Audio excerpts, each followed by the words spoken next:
আসসালামু রহমতুল্লাহি বরকাতু।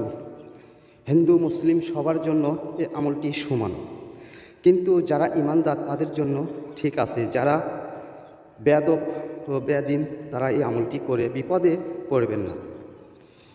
আল্লাহুম্মা আকসির মালি ওয়ালাদি ওয়া বারিকলি ফি মা তিনি।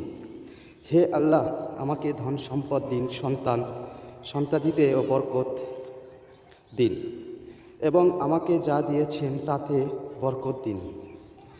উম্মে সুলাইমান রাদিয়াল্লাহু রাসূল সাল্লাল্লাহু এর কাছে তার খাদেম আনাসের জন্য দোয়া করার অনুরোধ করলে রাসূল তার জন্য এই বিষয়গুলোতে দোয়া করেন। মুসলিম হাদিস 62-66।